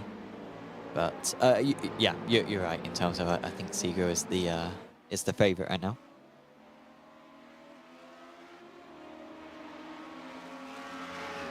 Here's the gap since the pit stop. So since the pit stop was made, it's gone down by 1.3 seconds between Segro and Tamas. You can see he gained a lot of that initially, and then the last few laps it started to maintain. But this is where he's going to start losing time. I think on this lap he will be slower because of this traffic in front of him. Yeah.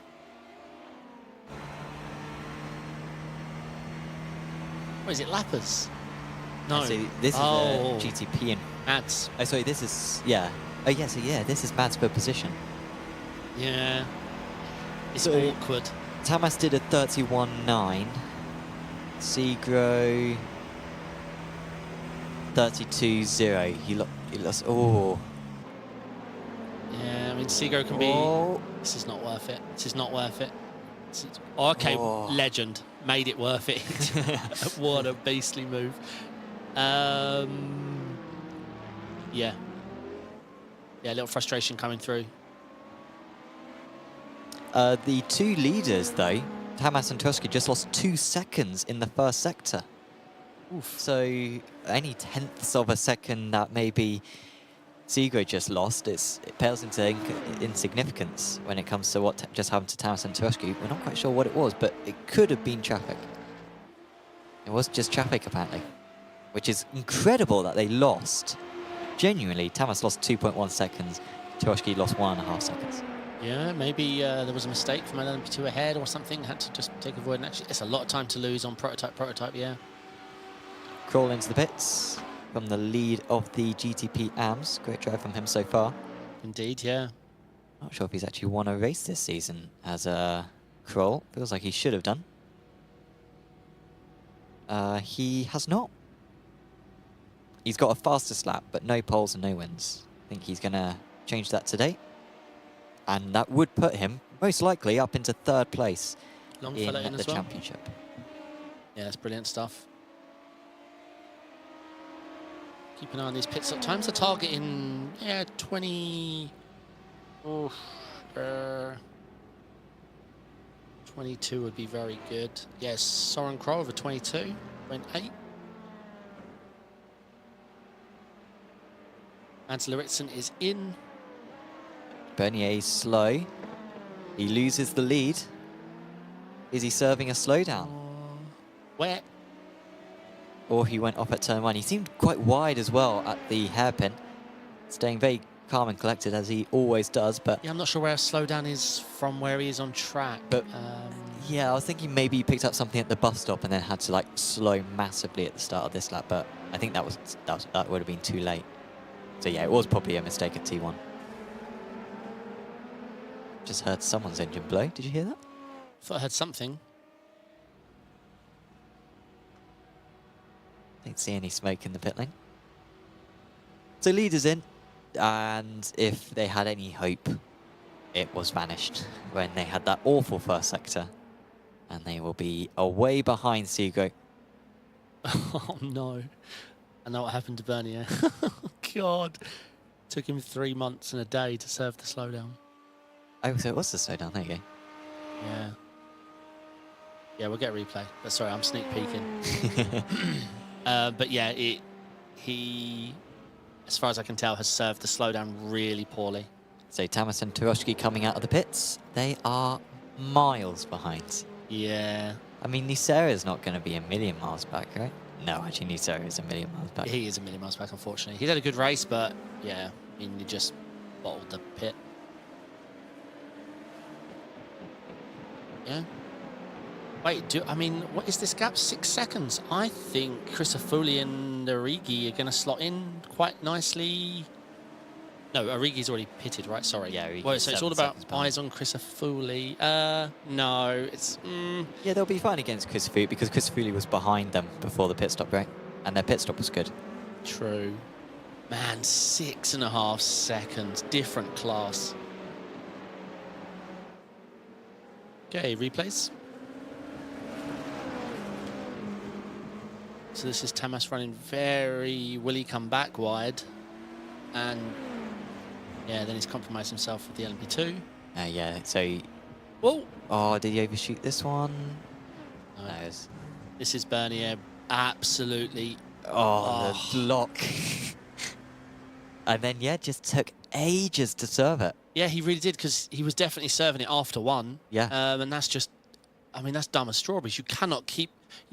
You cannot have it up to one, because all through that long sweep in 1, 2... I don't know what it counts as. I don't know corner numbers or names. But the S is out of 1. You're not serving it there. Like, you can't... In a corner, you just... In iRacing rules, you just basically can't serve the slowdown. Well, he's got the gap back down to 8/10 now. So he's back in the draft. But he needs some good laps now and needs to get lucky with the traffic to continue closing it. Yep. And obviously then he needs to overtake, and that's been really tricky so far.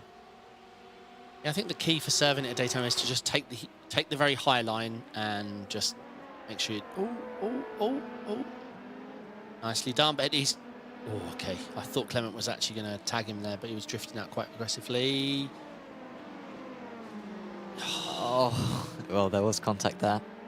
That might have been the least committal move I have seen ever. If you're going to do that, just lob it, because then you've Verstappened the rule and you are owner of the apex. But yeah, don't half-arse it. It's just dangerous. I don't know what happened to Chris Setzi, but he's lost loads of time because he was with Herbinho and Tokpilatsov, right? Really? He No? pitted very early, so maybe that's a part of the reason he had a slightly slow pit stop, but not horrendously slow. Yeah, I'm not sure.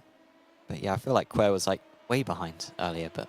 Okay, so Bernier, like you say, is back in it, but yeah, with the miss box and the bus stop slowdown, he's not going to be feeling sharp, that's for sure. Not going to get much draft on this lap because the race leader is going to get a draft on Crisafulli. I get some turbulence there into T1 as well. Gap down to 7/10. And yeah, Bernie did lose a little bit of time on the brakes. 13 minutes to go of this season. And once again, anyone who's just tuned in, it is winner takes all in the LMP2. So whoever wins out of Delatraz and Bernier wins the championship. Matt Baker is off, I assume, dropping fast. Yes, something happened. Maybe a slowdown then, not an off. Yeah, I assume a slowdown. He's very high. John Williams has just lost out to Adam Watson. Oh. But he might come back. Trying to end this season on a crescendo is John Williams. Hark at you. Did you swallow a Theosaurus before the broadcast? Do you not understand the pun? Oh, okay. I didn't put 2 and 2 together. All right. Okay, good. Very good.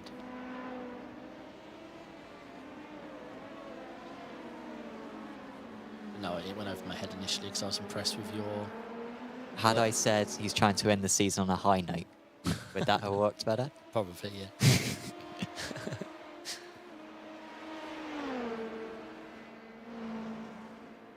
It's be interesting.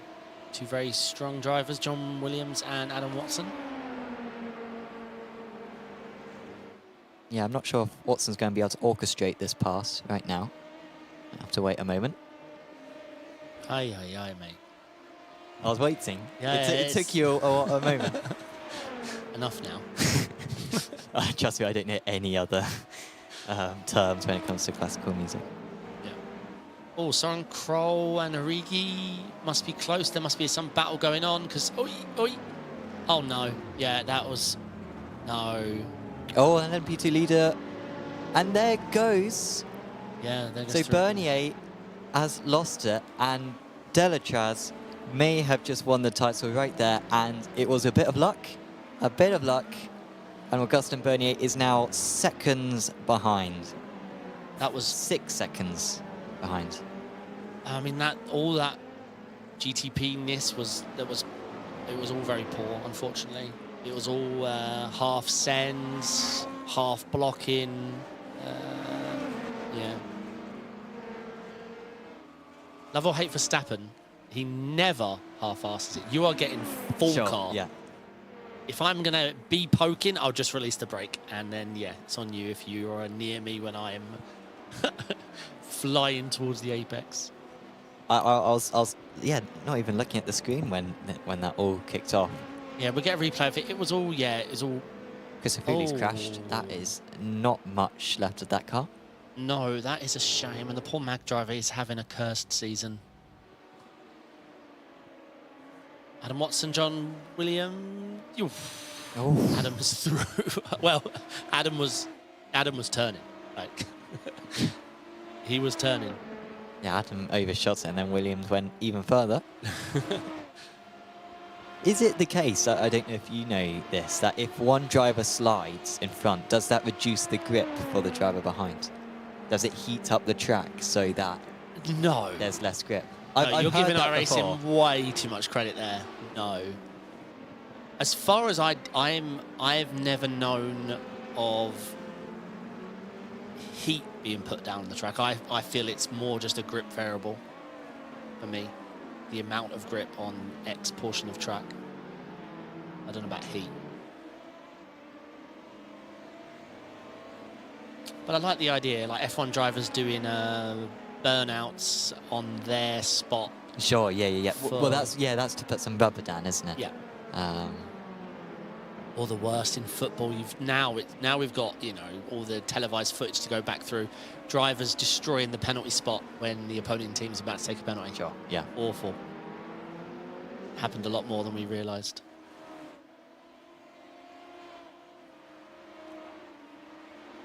Yeah, massive shame. The real battle we was here to see was going to come down to the last lap, possibly last corner, last exit of the bus stop. And Is there an element of, like, I guess if there's any silver lining to it, is that I'm glad it happened to the P2 man, not the P1 man. Because, like, Bernier had lost the lead by his own accord. No, you're right. If it had to happen, that was the best way for it to happen, even though the word best is tough to use in that situation, yeah. I thought you was going to ask, will Delatras wait for Bernier to settle it on track? Because... No. I hope he doesn't. I can understand why he would, but he's not going to, because it ruins the... Yeah, he'd been here between... Yeah, it wouldn't be right in the spirit of the race anyway. Okay, replay's coming in. This is Baker. Yeah, that... He just carried way too much speed and figured, turn anyway. So this was... He sort of turned in, but Kroll wasn't really making much of a commitment. So Ariki's the purple and black car. See, I look at that differently now. I've looked at it in that. He... And this is Chris Foley. I think Chris Foley's died twice. Whoa, oh. Oh, no. Okay. Unlucky that the car swung that So, way. yeah, I've looked at that different now. Who are you banning?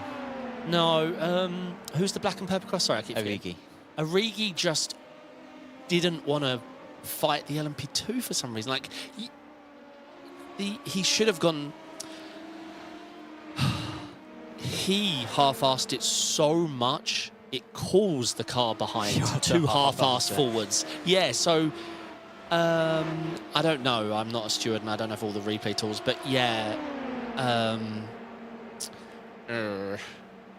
Origi should have gone down the side of the LMP2 there. You don't wait for a slower class. Literally, in the terms of like, oh, you can have the whole corner.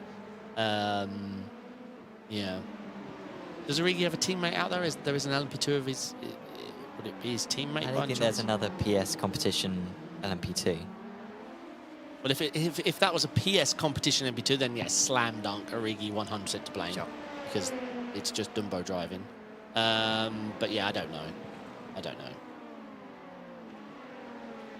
But I really don't feel like the car behind was in a position to make an overtaking move, and I don't think he thought he was either until Origi broke, 650 meters early, because he didn't want to interrupt a lone LMP2 doing nothing. Yeah, so it was a bit strange to watch, especially the second time. Tokbilazov has got past Bernier.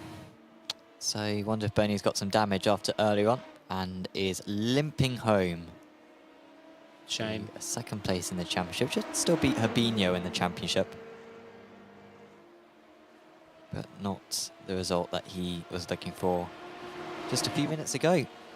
Yeah, and I mean, like you said, we wasn't denied the championship order, we were denied the battle. So yeah, it may not have gone Bernier's way. I don't think it felt like it had done. He got outdone in qualifying, he blew his pit stop, he got a slowdown, he served the slowdown poorly. So, like, I mean, yeah, it was Delatraz's to lose, I feel.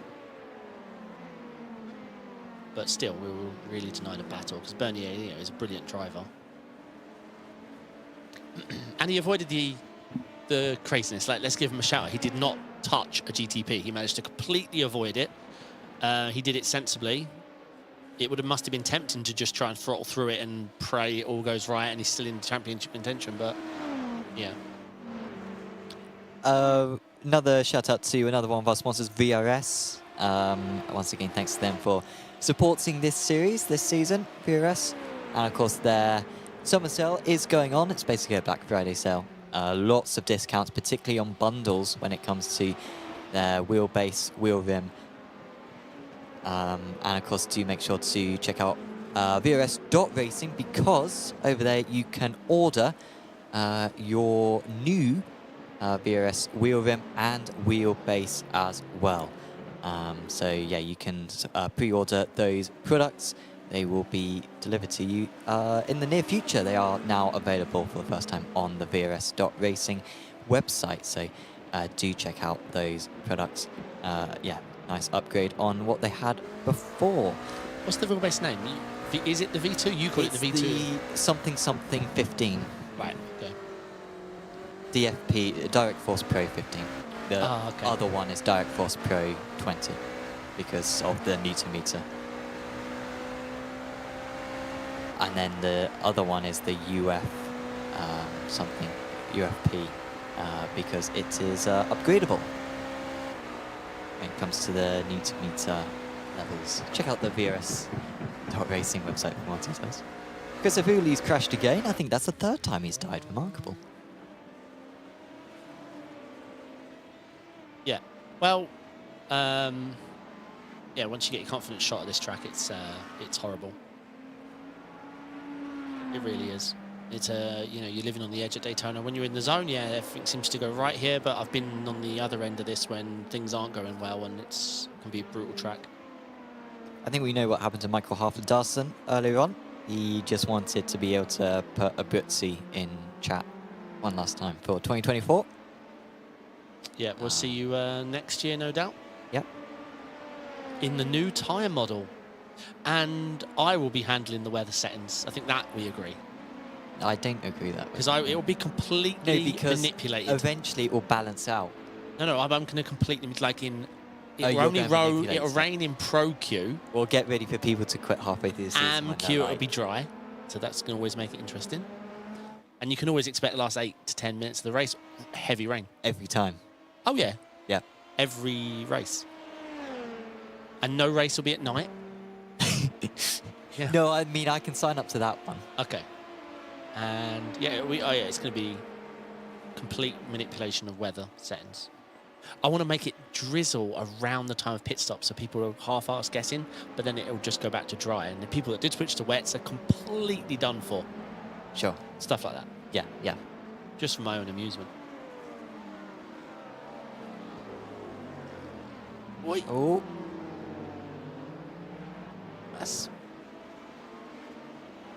I think that's what we all wanted from iRacing, more so than what we got. We wanted... Yeah, but how often does that happen in real life? No, but I mean, when we wanted rain to come in and then leave. Like, we don't just want, before the race it's been raining, 100% chance it will always be raining. Because these drivers in real life don't race in those conditions because they're like, oh no, it's dangerous, and oh, there's a puddle there, and then they cancel the race for a week. Why are we, non-professional drivers, having to race in it? I mean, the F1, it only trickles now, and they wait 6 hours for it to dry. Like, no, we have to go out there. No, that's it. It's getting hard. We're only sim racers, right? GTPs in the full rain is difficult. This is the white flag lap. Well, not for Adam Watson. He's still got to go on to the last lap. But he'll soon be starting it. This man, though, is on his last lap. What a drive. And it will be his 3rd win of the season. 2 in a row. Right. Apologies, no, I keep on getting confused between him and Nusa. But Nusa won 2 races. And he's going to win 2 races as well. And it's going to be the final 2 races of the season. And 4 race wins for Absolute Motorsport Ace Lethu. When this series returns, or when Apex Racing League Endurance returns, they will be a formidable squad in the GTPs. Yes, indeed. So here he comes then. A perfect pit strategy. He came in early, got out of the traffic, and had the pace to back it up as well. It's 2 race wins in the matter of 7 days for Anthony Nosigro, who wins in the GTP category. The winner in the GTP AMS is going to be Soren Kroll. Here he is on his frontal line. This will be his first win of the season, remarkably, and by a huge margin. He won't get 3rd place in the championship because Anthony Benand, who he was trying to overtake in the championship, will be right with him. But will be good for that team. With Soren Kroll managing to take a race win, and of course, a formation flying between the 3 teammates. Or yep. 2 of the teammates and 1 other, maybe? No, it was 3 teammates. Yeah. But anyway, this is the big one. Alexander Derchaz. We weren't certain about his title aspirations. If anything, he came into the race as the 2nd favourite. But he holds on to win the Apex Racing League Prototype Season 9 LMP2 Pro Championship. Well deserved in the end. You know, he took the championship early. He's held on to it. Yes, Bernier had a really good run of form in the league. Very, very strong. Looked like he was going to secure it. But, I mean, bad luck happens, right? Yeah, he got caught up in the bad luck, but it's part of racing. I think very well earned from Delatraz in the end. Look at that. Where are the stewards now? Look at this. Look at this. I mean, if Derchaz drives backwards and gets himself disqualified, you will lose the title. So as long as nothing like that happens, yeah, you got to be careful nowadays with just post-race. I like to do a lap and then do this because then the server's definitely closed. Yep. Because we aren't undoing it. If you've got 3/8 left and you get hit now, yeah. Yep. So that is the final round of the season then completed. And we have our final 4 winners. We didn't mention Clement Quer ended the season on I was yabbing, sorry, yeah. Great race. Yeah, he got another race win. His 4th of the season. He also got the last 2 and easily wins the championship in the end. Well ahead of Joris so he will be our AM champion. That wasn't confirmed as well before tonight, but it most definitely is now. And there are the results. Sigro, Tamas and Turushki, the top 3. Kroll, Benand and Thesang, the top 3 in the amateurs. Thesang sort of fell back a bit. I think he had maybe an incident at some point because he was with Soren Kroll at one point. And then in the LMP2 Pros, Delatraz ahead of Herbinho.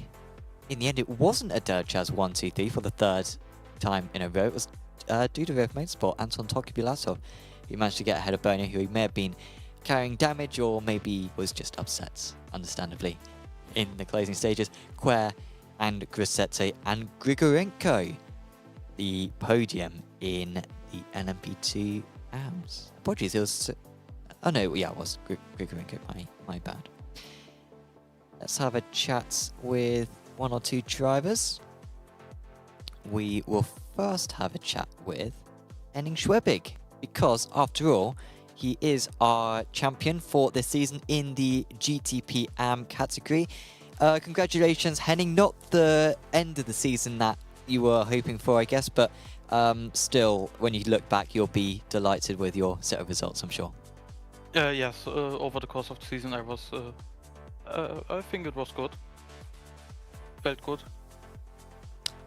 Absolutely. And yeah, when you look back on the season, of course, across you know, the 2 race wins that you managed to win, as well as the other 8 races. I mean, are there any drives which really stand out to you, or any moments across the season that stand out to you? Yes, Spa race 1, the huge shunt at the start of the race. That was really the moment where I got like I think the overall podium also in the race. So that was quite a good race. Yeah, managed to get 41 points that day, which I think was more than anyone else managed to get in the GTPs across the whole season. So yeah, that was an awesome start to the title. And then of course yourself and your Beast Racing teammates, all of you were very evenly matched. What lies ahead for you guys in 2025? What are you eyeing up? We have no plans for next year yet, so we are open. Awesome. Well, we hope to see you guys back in the Apex Racing League Championships in the future. Is there anyone you want to give a shout out to, Henning? Yes, especially Søren Krøhl, my good friend. He brought me back to sim racing this year after like 5 years not doing it, so I have to thank him. And I want to thank Jack also for the season. Awesome. Well, thanks for having a chat with us, Henning, and yeah, hope to see you back soon. Bye. Henning Cheers. Schwebig, there, your champion in the GTP AMS. Who are you going to drag up? I am going to bring up our LMP2 AM champion. Just seeing where he finished in this race. I think he won. Yes, Clement Quer. Brilliant season. Hello, can you hear me okay? Sorry yes, to cut you hello. off mid-conversation. Yes, sorry. Congratulations on A, the race win, and B, the championship win. You must be a very happy man. Yes, it's been a long season, so yeah, I had a tough start for the season, but at the second half of the season it was a lot better, so yeah, pretty happy. Yeah, won this race by a couple of seconds. What was the highlight race for you for this season? What was the one that really stood out as the one where you thought you had a chance at winning this championship? I think it was after Silverstone where I was like, maybe it's possible to win this championship, but there was We Love Bai who was really fast, but she's not here anymore, and I think if he didn't have all of his crushes, maybe he could have won the championship. Gotcha. And is this your go-to car? Has this been the car that you've been driving the most of late, or is it just something you use in the league? No, since I started to race in iRacing, I race a lot the LMP2, so I know it quite well. So you must be excited or nervous about the pending tyre model change at the end of the season? I don't know, we'll see. And iRacing is quite long to update about the tires, but normally when they update it's pretty good, so we'll see what they done. Yeah, for sure. Yeah, again, congratulations. So when you come back next season, you are... is the rules he has to be pro, or can he compete again? You'll be pro. He'll be pro? Oh. Yeah, I think so, yeah. Oh, brilliant. So you can inflate that I rating now and show your real pace. Yeah, great season, mate. It's been awesome to watch you racing, awesome to broadcast you. Are you looking to come back next season? Not sure 100%, but there's big chances. Gotcha. All right. Well, again, congratulations on the win and the championship win. Is there anyone like to give a shout out to? Yeah, from all my teams, the Scuderia Volpe, so they supported me for the season, so yeah, thanks to all the team. Awesome, mate. Congrats again. Cheers. Thank you, cheers. Next up, let's drag up Alexander Delachas Much for to have a chat. Alexander, sorry for interrupting your conversation, but congratulations. That is the title win. It came down to the very last race, the last 15 minutes of the last race. A huge sigh of relief, I imagine, when you crossed the line. Yeah. It was, yeah, if I finish ahead, I win. If Augustine finish ahead, he win. So a bit of pressure, but as the team is already a champion, we was more free to fight, you know.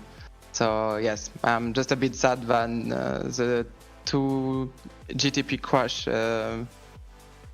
decide to who will win. So this is a bit sad, but yeah, all the race was good, very good fighting with Augustine, and I take a lot of pleasure. How I mean, it's difficult to tell now, but how do you think that last 15 minutes of the race would have turned out? Because we were, I mean, obviously we know that the LMP2s are tricky to overtake him, but we were surprised just how little effect the draft seemed to be making. Do you think he would have been able to make a way past you, and maybe there would have been a swapping of positions a few times, or do you think with the lead that you had, you would have fancied your chances at keeping it to the line? I think you can have several strategy different, but mine was to stay ahead, because I know that Augustine can be 1 or 2 times faster than me, so track position was pretty important for me. And after the second part was, of course, to save fuel a bit, even if I was ahead of him, to be sure to not refuel too much fuel compared to him during the pit stop. Also, I was looking a lot my map, because the pit stop it's the very important moment of the race, because I Daytona the undercut, sorry, is very, very important. Yeah, it's very strong, you know. So we are just when Augustine pits, I was just I was scared about to not exit the box ahead of him, and it wasn't the case. But yeah, after we fight, and finally I got more chance than him, and I got the championship win. So yeah. Yeah, absolutely fantastic work from yourself there. And yeah, we were talking about that undercut as well. It seemed to be really powerful because, yeah, Augustine seemed to overshoot his pit box and still came out in front of you. So yeah, that was yeah, quite a big lap that he gained on you. Yeah, as per my test, it's 2 seconds faster. So Sure. yeah, and as I got a bit traffic on my in lap also, I think I lose 1 second more. So if he lose 3 at his pit box, I lose 3 when I make 1 more lap and by the traffic. So yeah, it's why we just I exit the bus just side of him. Looking ahead to 2025, are you guys looking to continue focusing on the LMP2, or are there other cars that you're looking at? What championships are you looking at? And yeah, what are you looking at for 2025? We have 1 LMP3 in the IVRA Club Sport and an LMP2 in the IVRA Endurance. P3 for the LMP3 of the championships and P2 for the LMP2. So yeah, it will continue to 2025. And also we have the 24 hours of Daytona. And we are looking also to come back in Apex Racing League with the Endurance Championships. Here you go. Awesome. Well, it'll be awesome to see you guys back for that one. Yeah, I think you finished 3rd, 2nd, and hopefully you'll be able to go 1 better for Season 3 of Endurance. Thank you for joining us, Alexander. Anyone you want to give a shout out to? Yeah, I promised to my English teacher to tell him thank you for everything, because as you can hear, my English is not very well, but she helped me a lot to improve. So thank you, Becky. I promise to tell you to tell this, and of course, like always, you guys for the organization and the streaming, and our sponsor and all the team who work on this championship. Thank you very much, and see you soon. Well done, mate. Awesome. Thanks for having a chat with us, and yeah, see you back very soon. Alexander Delatres there, your pro champion in the LMP2s for this season. Got time for one more? Yeah, let's go for one more. All right, I'll bring in Segro. He won GTP Pro today, and that's 2 in a row wins. Is that correct? I believe it is. Yeah, I'm confident. You won 2 in a row. Congrats, mate. How was the race? You seem to have it all figured out. Good evening to everyone. Yeah, it was a hard race, especially on the start, because my teammate was bumped from behind, and yeah, I was very scared about the first lap. I saw the opportunity to overtook Nobet. For 5-6 laps was very hard for the speed from Porsche. I don't know why the Hawker is so how can I say slow on the straight. So very very good race, hard, and the LMP2 to overtook the LMP2 was very crazy. I almost crashed 3 times on the bus stop, so finally the second victory. I'm not happy about my presence on this championship because I can make more. I can do maybe more victories. So it's okay. Another victory this time. Yeah, I thought you came very strong. It was a tough start to the season, but yeah, I mean, you really did show your pace. Pit stops, qualifying, putting it all together, overtaking Tamas is no easy feat. So yeah, I think you should be really pleased and obviously just come back stronger. You looking forward to the tyre model change in this car, or nervous? Are you happy with it currently, or what's your feelings? No, I'm pretty good. I'm pretty happy with the car because it was I think it was the second force in this championship. Maybe for the BOP, and yeah, I'm quite good. I need to thank my teammate Andrea Cason because they made a huge setup for this race. I was not happy with this setup because on him side I had a lot of problems, but not this time. So I need to thank to him and to my team for all the support. Of course, I need to say congratulations to Tamas for the victory of this championship. He deserved it. Yeah, no, well said. Yeah, it was hard fought, but yeah, Tamas seemed to really deliver in qualifying all season long, and that made the season a little bit easier for him overall because he had fresh air on all those lap ones. But yeah, well said. I was going to ask you if you wanted to give any shout outs. Is there anyone left that you wanted to give a shout out to? Can you repeat more slowly, please? I will remember you. My English is sorry.